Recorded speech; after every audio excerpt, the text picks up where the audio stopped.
وعلیکم السلام ورحمۃ اللہ وبرکاتہ۔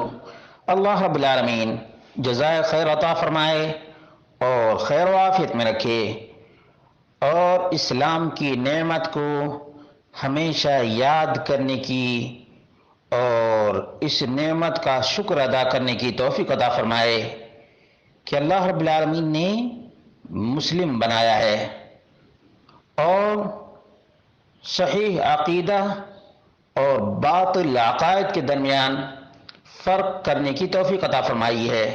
سوال یہ تھا کہ منگل سوتر پہننا ایک مسلمان خاتون کے لیے جائز اور درست ہے؟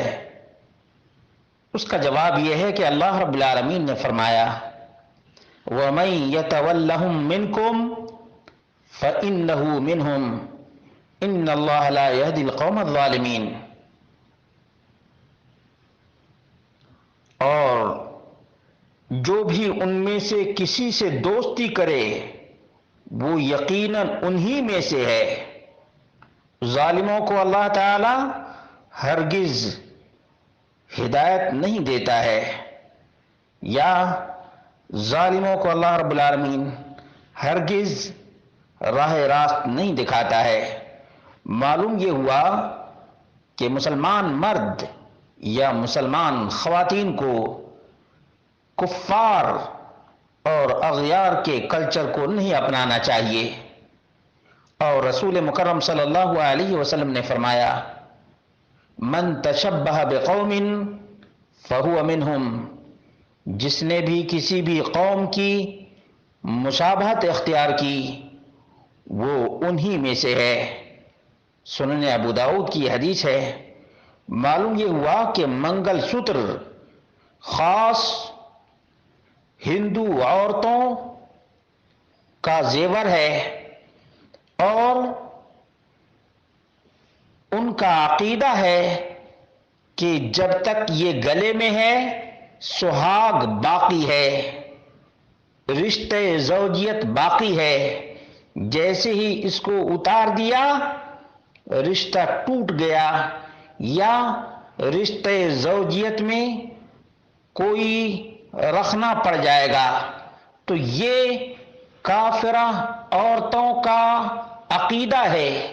کیا کوئی مسلمان خاتون اس عقیدے کو اپنانے کے لیے تیار ہوگی؟ یقیناً نہیں۔ تو یہ منگل سوتر بھی مسلمان عورت کے لیے استعمال کرنا جائز نہیں ہے۔ مسلمان عورتوں کو اپنی شناخت برقرار رکھنی چاہیے۔ غیر قوموں کی عورتوں کے زیورات اور ان کے رہن سہن اور ان کے کلچر کو للچائی ہوئی نظر سے نہیں دیکھنا چاہیے۔